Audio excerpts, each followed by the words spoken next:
जय हिंद साथियों। बात करेंगे रेलवे एनटीपीसी भर्ती को लेकर। छात्रों के साथ इस बार फिर से रेलवे बोर्ड ने धोखा किया है। आप सभी जानते हैं साथियों कि आरआरबी एनटीपीसी के 19,000 पदों पर भर्ती होनी थी, जो कि रेलवे ने केवल 11,000 पदों का नोटिफिकेशन जारी किया है।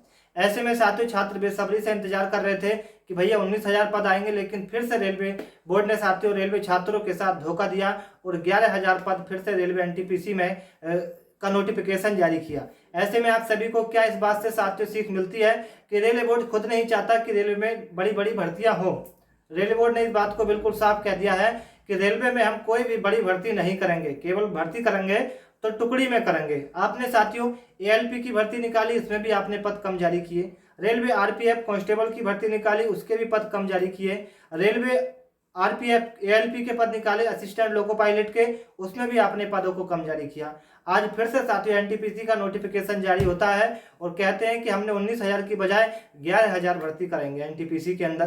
तो क्या साथियों रेलवे बोर्ड क्यों भर्तियों को करना नहीं चाहता? जब रेलवे के पास इतनी बड़ी संख्या में रेलवे बोर्ड में भर्ती खाली है, तो रेलवे बोर्ड फिर क्यों इतनी कम भर्तियां टुकड़ियों में कर रहा है? आपको बता दें रेलवे ग्रुप डी की परीक्षा को लेकर भी साथ रेलवे बोर्ड ने कई बार अधिसूचना जारी की है। रेल मंत्री ने कई बार इंटरव्यू के जरिए लोकसभा के अंदर इस बात को कहा है कि हम रेलवे ग्रुप डी के 1 लाख पदों पर भर्ती का नोटिफिकेशन सितंबर या अक्टूबर में निकालेंगे। और अब रेलवे ग्रुप डी की ही बारी है साथियों। जैसे कैलेंडर के अनुसार भर्तियां जारी हुई थी, वैसे ही भर्तियां साथियों आ रही हैं। सबसे लास्ट में उन्होंने एनटीपीसी की कही थी, उसके बाद ग्रुप डी की कही थी। तो अब एनटीपीसी का नोटिफिकेशन जारी हो चुका है, इंतजार है छात्रों को तो ग्रुप डी का, क्योंकि ग्रुप डी एक ऐसी भर्ती है जो हर एक छात्र इंतजार करता है कि ग्रुप डी की भर्ती आएगी तो मैं इस साल फॉर्म जरूर डालूंगा। और मेरे पास भर भर के कमेंट ये भी आते हैं साथियों कि ग्रुप डी भर्ती में क्या लागू होगा आईटीआई या नहीं होगा।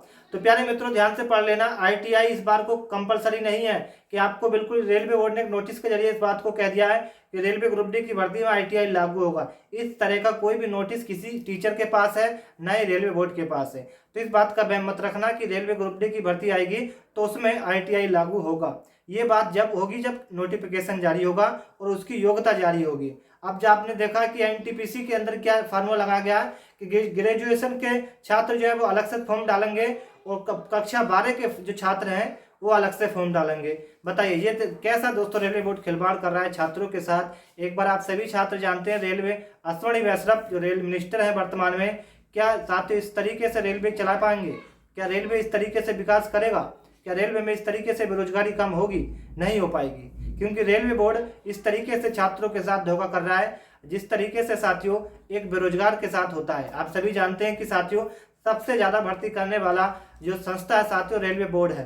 रेलवे बोर्ड में कई सालों से भर्तियां नहीं हुई हैं, आप सभी जानते हैं। और रेलवे में 2019 से भर्ती नहीं हुई है। 5 साल के बाद अभी याद करें 2024 और एक 2019, 5 साल हो चुके हैं साथियों रेलवे में एनटीपीसी की भर्तियां हुए और ग्रुप डी की भर्तियां हुई। अगर आप डाटा रेलवे का निकालेंगे तो कम से कम वर्तमान में 3 से 4 लाख पद रेलवे के खाली होंगे, जो कि रेलवे बोर्ड उन भर्तियों को करना ही नहीं चाहता। करना चाहता है, छात्र आंदोलन करते हैं। कई विपक्ष नेता लोकसभा के अंदर रेल मंत्री से सवाल पूछते हैं कि रेलवे में भर्तियों पर आपने क्यों रोक लगा दी, क्यों भर्तियां नहीं हो रही रेलवे में। तो उसको साथियों पूरा करने के लिए रेलवे बोर्ड क्या कर रहा है, टुकड़ी में भर्ती निकाल रहा है जिससे कि कोई सवाल आपसे ना पूछे और आप इस बात का जवाब दे दें कि हमने रेलवे में भर्ती की है।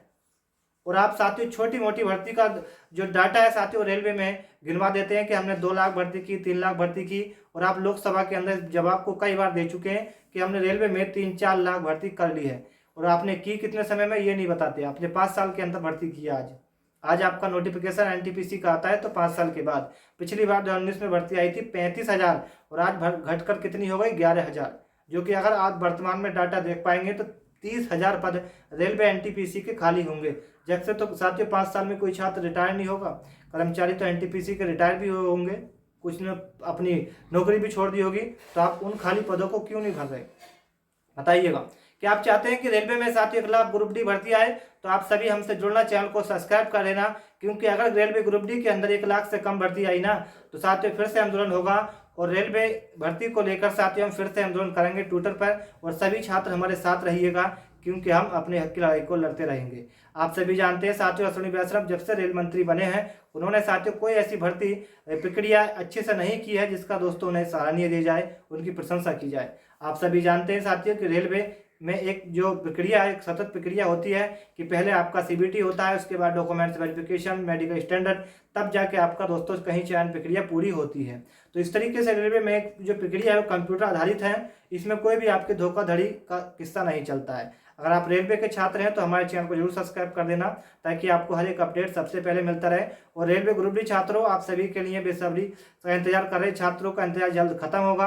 आने वाले समय में आपको रेलवे ग्रुप डी परीक्षा के अंदर भी नई भर्तियां देखने को मिलेंगी और उम्मीद है कि 1 लाख पद जल्द जारी किए जाएं। नहीं तो साथियों 60-70 हज़ार की उम्मीद आप करना, क्योंकि रेलवे बोर्ड अब पूरी भर्ती करना बंद कर दिया। रेलवे में अब पूरी भर्ती नहीं होती है, बताता आपको कुछ है वो करता कुछ है, ठीक है ना। जिस दिन नोटिफिकेशन आएगा हम भी आपके साथ होंगे, आप भी हमारे साथ होंगे, उस समय आपसे बात करेंगे कि कितना पद खाली था और कितना पद रेलवे बोर्ड ने जारी किया है। चलिए वीडियो को यहीं पर रहने देते हैं। कोई सवाल जवाब हो तो कमेंट में वो पूछना, और आप चैनल पर पहली बार आए तो चैनल को आप जरूर सब्सक्राइब कर देना। जय हिंद।